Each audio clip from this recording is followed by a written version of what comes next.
इमरान का तज़किरा दोबारा उन्होंने उनकी सेहत के हवाले से किया डॉक्टर साहब, तो आप क्यों नहीं इमरान खान का मुआयना करने देते? शौकत जी मेरे ख्याल खानम में वाले डॉक्टर साहब जो है उन्होंने प्रेस स्टेटमेंट भी जारी की है, तो उनको मुआयना करने मेरा ख्याल है उनका शायद अभी आप ही ने बताया इब्तदाई में कि मुआयने के लिए उन्हें तो लेकर गए अस्पताल, अभी इतलात के जिक्र किया मुताबिक जी इतलात के जी। मुताबिक तो अगर उनकी सेहत ऐसी थी कि वो वापस जा सकते थे तो चले गए, मगर अगर उनको किसी भी किस्म की मेडिकल केयर की ज़रूरत है तो 100% जी उनको मेडिकल केयर मिलनी चाहिए, और अगर उनको हॉस्पिटलाइज होने की ज़रूरत है तो 100% उनको हॉस्पिटलाइज होना चाहिए। आपकी हुकूमत 8 फरवरी तक उनकी फैमिली को भी उनसे नहीं मिलने दे रही कि 8 उसके फरवरी अंदर को पता नहीं क्या बम जी फटना है, वो पहले गुजर जाए, 8 फरवरी जी फिर हाँ, करेंगे। उसकी वजह कुछ इश्तियाल अंगेज़ी है, कुछ हर दफ़ा जब जाते हैं तो लोग बाहर निकल के जो गुफ्तगू फरमाते हैं उससे थोड़ी सी इश्तियाल अंगेज़ी बढ़ जाती है, और वैसे भी जेल के कुछ कवानीन के मुताबिक भी वो ख़ास किस्म की गुफ्तगू है जो वहाँ पे होती है जो शायद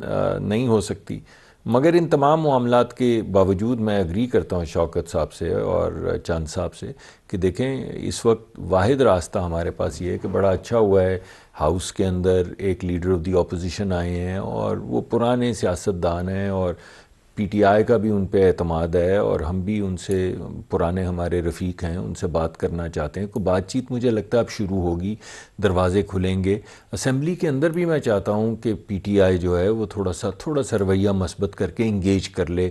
2-3 मरतबा मैं ये मैं नहीं जाऊँगा कि जी हमने ये कहा उन्होंने ये कह दिया, लेकिन मैं ये कह रहा हूँ कि वज़ीर आज़म 2-3-4 मरतबा कह चुके हैं कि मैं बात करने के लिए तैयार हूँ, आप मेरे पास आ जाएं। मेरे पास नहीं आते आप स्पीकर साहब के पास चले जाएं। चलें, अब एक नई डिस्पेंसेशन आ गई है तो मुझे लगता है कोई रास्ता खुल रहा है, और मुझे लगता है कि कोई बातचीत चलेगी तो हम किसी अच्छे नतीजे की तरफ जाएंगे। बाकी चंद साहब, मैं तो तशवीश में आ गया कि चंद साहब 20 साल सिंध में हुकूमत के बाद अपनी हुकूमत को इतना ज़्यादा क्रिटिसाइज़ कर रहे हैं, ये तो मैं घबरा गया। मेरे क्लोजिंग रिमार्क्स करीबी डॉक्टर साहब से मैं बहस नहीं करना चाहता, लेकिन मैं डॉक्टर साहब को दावत देता हूं कि आप मेरे साथ चलें, मेरे अब काश्तकार के पास, रेडी वाले के पास, मजदूर के पास, क्योंकि इनको मैं इसलिए दावत दे रहा हूं कि इनको मैं किसी को कुछ कहने नहीं दूंगा।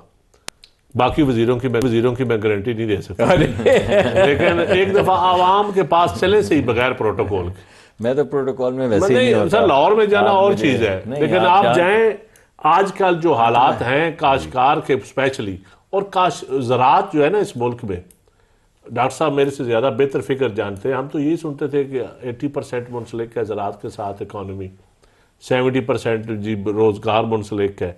आज मैं एक फसल मुझे बता दें जो प्रॉफिट में जा रही है। देखिए मैं एक फसल, देखें सिट्रस के जो काश्तकार हैं ना उनके पास इनको ले जाएं, किन्नू वालों के पास, फिर इन्हें पता चलेगा। मैं आपको भी दावा देता हूँ, आप पहले तो हमारे इलाके में आते थे, जरूर चलेंगे। तो मैं आप आए, आपको आलू, सिट्रस और इस वक्त बांस और इस वक्त जो सब्जियां लोगों ने भैंसों को डाल दी है, आए जरा लोग।